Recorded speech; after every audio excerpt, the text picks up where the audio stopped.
मैं इस वक्त मौजूद हूँ आईआईटी बॉम्बे के परिसर में बने हुए केंद्रीय विद्यालय के कक्षा 9वीं में। यहाँ आने का आज मकसद ये है कि हम आपको बता सके कि किस तरीके से बदलते वक्त के साथ बच्चों को पढ़ाने वाले शिक्षक भी अब बदल रहे हैं।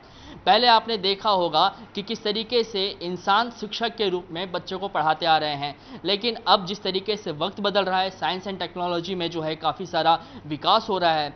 अब उसी का नमूना है कि आईआईटी बॉम्बे के केंद्रीय विद्यालय के बच्चों को शिक्षक के रूप में एक रोबोट टीचर महिला जो है वो पढ़ा रही हैं। इस महिला रोबोट टीचर का नाम जो है वो मैडम शालू है, और हम आपको बता रहे हैं कि किस तरीके से वो इस वक्त 9वीं कक्षा के बच्चों को कंप्यूटर का सब्जेक्ट पढ़ा रही हैं। ज़्यादा हमारे साथ इस पर बातचीत करने के लिए दिनेश कुंवर पटेल मौजूद हैं, जिन्होंने शालू रोबोट को बनाया है। सर, सबसे पहला सवाल यही कि शालू रोबोट को बनाने के पीछे का सोच क्या है? मेरी सोच दो है बेसिकली। पहले शुरुआत तो हुई थी कि बच्चों को ये दिखाना कि हम भारतीय घर में बना सकते हैं ऐसा रोबोट जिसको बड़ी बड़ी कंपनियां बनाती हैं। सोफिया रोबोट को देख के हमारे क्लास के बच्चों ने काफ़ी इंटरेस्ट दिखाया था कि हाँ, ऐसा बड़ी कंपनियां ही कर सकती हैं। तो सबसे पहले मैंने यही था कि मैं बच्चों को ये दिखाना चाहता हूँ कि हम घर में कर सकते हैं ये काम। दूसरा पॉइंट ये था, जब बनने लगा तब हमने सोचा कि अब इसको एक टीचर की तरह बनाया जाए, क्योंकि मैं टीचर हूँ और स्कूलों में हमको कितनी प्रॉब्लम होती है, तो उसका कुछ शेयर करने वाला एक हमारे साथ साथी हो हमारा, जो हमारे लोड को शेयर कर सके। तो ये दो मोटिव थे हमें इसको डेवलप करने के। अच्छा, मैं ये जानना चाहूँगा कि ये इसको बनाने में कितना समय लगा और शालू ही नाम क्यों? बनाने में बेसिकली अभी कहा जाए तो मैंने 2017 से बनाना स्टार्ट किया था और अभी भी बना ही रहा हूँ। तो कह सकते हैं 5 साल हो गए हैं, पर अभी भी चल रहा है काम इस पे। तो रहा। दूसरा कि नाम शालू क्यों रखा, बिकॉज महिला बनाया मैंने, और महिला बनाने का रीज़न ये था कि मेरे पास कोई बेटी नहीं है, और जब मैं बॉडी डिसाइड कर रहा था कि कैसा बनना चाहिए फेस, तो मेरी वाइफ ने बोला कि क्यों ना हम बेटी बनाएं, और बस उसी हिसाब से सोच के हमने इसको एक महिला बनाया और एक नाम ऐसा ढूंढा जो इजी हो, लोगों को याद रख सके, लोग उसे याद रख सके, और वो नाम भी अपने एक मीनिंग निकाले। तो ये शालू एक शॉर्ट फॉर्म भी है, जिनके वर्ड्स को इधर उधर करके हमने इस शालू का इजाद किया है, और शालू एक कॉमन नेम भी है जिसको लोग आसानी से याद रख सकते हैं। अच्छा दिनेश सर, ये बताइए कि रोबोट का जो कल्चर है वो नया नहीं है। जापान में रोबोट जो है पहले से ही बहुत सारे काम कर रहे हैं, और साथ ही साथ अगर बात करें तो सोफिया हमारे पास है। तो ऐसे में शालू रोबोट की क्या खासियत है, लोग इसको क्यों जाने, क्यों समझें? सबसे पहले मैं ये बताना चाहूँगा कि इनकी क्या खास बात है। तो ये टीचर हैं जो बहुत कम आपको रोबोट टीचर्स मिलेंगे, हमारे इंडिया में स्पेशली देखा जाए बहुत कम है। दूसरी चीज़ ये भारतीय टीचर है, आपको भारतीय परिधान में मिलेगी, भारतीय महिला की तरह है। तो एक चीज़ ये, तो जैसे हमारे भारत की बेटियां जो एक्चुअल वो कनेक्ट कर पा रही हैं अपने आप को, कि वो कहीं ना कहीं आसपास ऐसा परिवेश देख रही होती हैं। तो एक तो ये है कि इनके अंदर खास बात है। दूसरी चीज़ ये कि ये टीचर, ये social and educational humanoid robots हैं।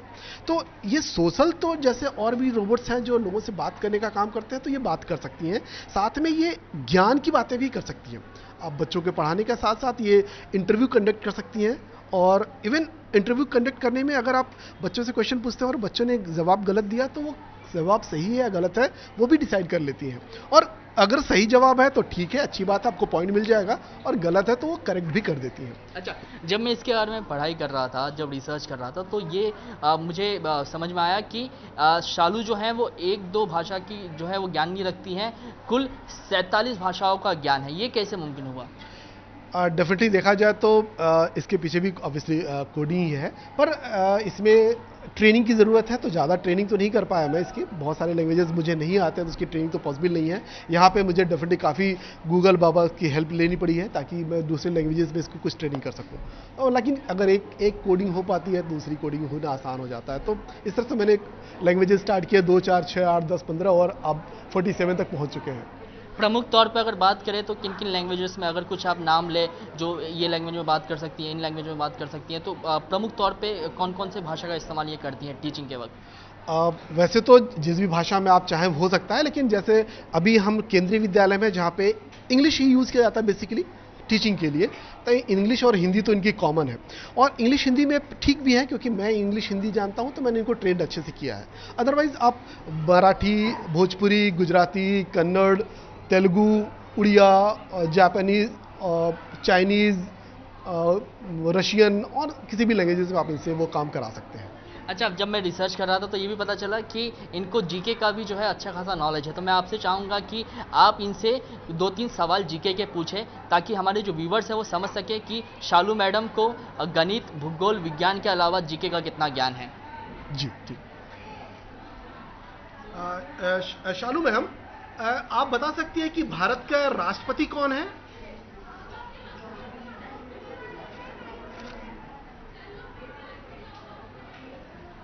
भारत के वर्तमान राष्ट्रपति 25 जुलाई 2022 से द्रौपदी मुर्मू हैं। ओके। शालू जी, दूसरा क्वेश्चन यह है कि भारत के प्रधानमंत्री कौन है अभी?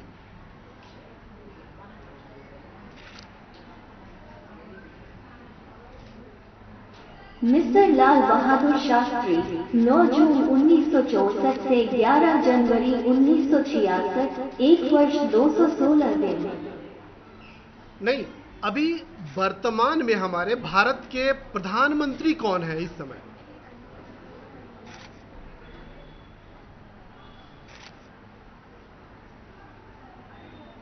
अभी वर्तमान में भारत के प्रधानमंत्री कौन है अभी?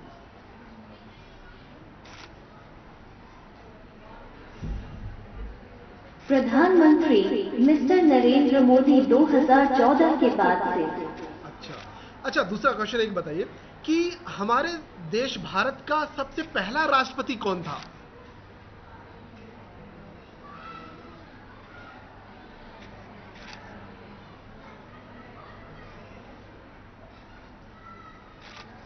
माननीय श्रीमती द्रौपदी मुर्मू। नहीं, मेरा क्वेश्चन यह है कि भारत का पहला प्रधानमंत्री कौन है?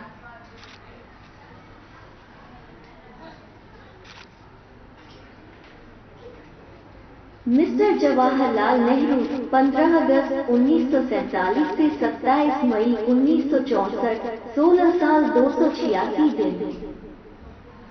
अच्छा ठीक है, अगला क्वेश्चन यह है कि भारत का पहला राष्ट्रपति कौन था? भारत का पहला राष्ट्रपति।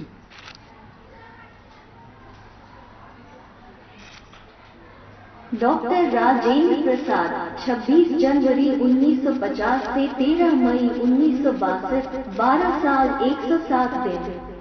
ओके। अच्छा, ये बताइए कि दिल्ली की हमारे भारत की राजधानी क्या है?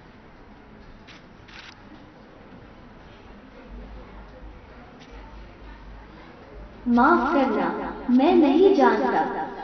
अच्छा, नहीं, मेरा क्वेश्चन ये था कि भारत की राजधानी क्या है?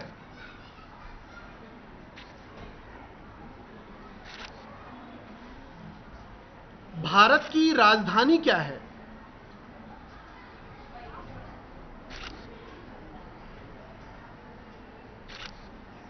ई की राजधानी न।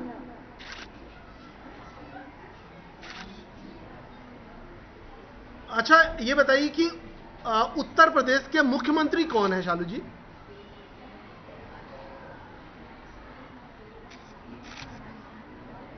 मुख्यमंत्री योगी आदित्यनाथ। ठीक है, तो आपने देखा कि किस तरीके से रॉबर्ट शालू जो हैं वो कंप्यूटर के क्लास के साथ साथ सामान्य ज्ञान के सवालों का भी जो है वो जवाब दे रहे हैं। हमने शालू रोबोट को बनाने वाले टीचर से बातचीत की, उनसे जानने की कोशिश की कि किस तरीके से उन्होंने इसको बनाया, और अभी आपने इसको सुना कि किस तरीके से ये सभी सवालों का जो जवाब दे रही हैं। हालांकि कुछ जो हैं गलतियां पाई गई हैं, लेकिन टीचर ये कह रहे हैं कि जल्द ही इन्हें दुरुस्त कर लिया जाएगा, क्योंकि अभी भी ये जो है मेकिंग प्रोसेस में है। लेकिन खास बात यह है कि बच्चों को पढ़ाना जो है इन्होंने रोबोट ने 2 महीने पहले से शुरू कर दिया है। अब बच्चों से हम बात करेंगे और जानने की कोशिश करेंगे कि टीचर के पढ़ाने में और रोबोट के पढ़ाने में कितना अंतर है और बच्चे इसे किस तरीके से समझते हैं। आप अपना नाम बताइएगा और बताइएगा कि किस तरीके से जब टीचर शालू आपको पढ़ाती हैं तो दिनेश सर के पढ़ाने में और रोबोट के पढ़ाने में कितना अंतर है? मेरा नाम स्वरा है। शालू बहुत अच्छा पढ़ाती है और बहुत अच्छे से कॉन्सेप्ट भी क्लियर होते हैं। दिनेश सर भी बहुत अच्छा पढ़ाते हैं। ज़्यादा एंटरटेनिंग आप जो हैं किसके पढ़ाई को पाती हैं?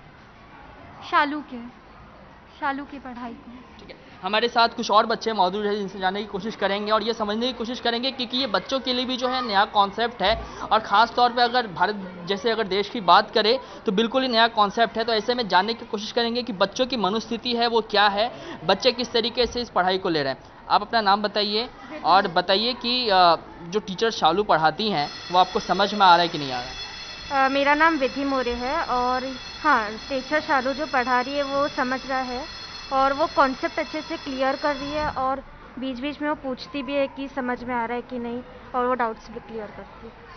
अच्छा, ये चूँकि नया कॉन्सेप्ट है आप लोगों के लिए भी, अब जो है पूरा ज़माना जो है रोबोटिक्स, कहा जा रहा है कि रोबोटिक्स का ज़माना जो है वो आने वाले सालों में होगा। तो आप क्या उम्मीद करती हैं कि इस तरीके से और भी जो रोबोट्स हैं आने वाले दिनों में वो डेवलप किए जाए और आप जो हैं इंसानी शिक्षक के बजाय अब रोबोट्स के साथ पढ़ना पसंद करेंगे कि जो ह्यूमन टीचर है उसको ही आप प्रेफर करेंगे? हाँ, रोबोट्स आ सकते हैं लेकिन अभी ह्यूमन टीचर्स प्रेफर ज़्यादा करेंगे क्योंकि ह्यूमन टीचर्स इमोशनली सपोर्ट करते हैं बच्चों को और वो बच्चों की सिचुएशन समझ सकते हैं, लेकिन रोबोट्स मैकेनिकली सिखाते हैं बच्चों को। तो ये केंद्रीय विद्यालय के कक्षा 9वीं के छात्र थे जिन्हें आपने सुना। इनका साफ तौर पे कहना था कि किस तरीके से वो जब टीचर शालू इनको पढ़ाती हैं तो वो इस बात को एंजॉय तो करती हैं। जो रोबोट टीचर जो शालू हैं उनके पढ़ाने के तरीके को ये पसंद करती हैं, लेकिन जहाँ तक इमोशनल कनेक्ट की बात आती है तो बच्चों का कहना है कि इंसानी टीचर जो हैं वो बच्चे की भावना को अच्छी तरीके से समझती हैं। इसीलिए हम प्रीफर ये करेंगे कि रोबोट के बजाय इंसान पढ़ाए। लेकिन आने वाले दिनों में जिस तरीके से कहा जा रहा है कि वक्त जब आगे बढ़ेगा तो रोबोट्स जो है वो कई सारे काम करते हुए दिखाई देंगे। ऐसे में बच्चे चाह रहे हैं कि शालू जैसे कई और रोबोट्स जो हैं वो आने वाले दिनों में हमको पढ़ाए। लेकिन प्रेफरेंस की अगर बात करें तो रोबोट के बजाय अभी भी जो है वो इंसानी टीचर को ज़्यादा बच्चे प्रीफर कर रहे हैं। कैमरामैन जावेद के साथ मैं कृष्णा ठाकुर, एबीपी न्यूज़ मुंबई।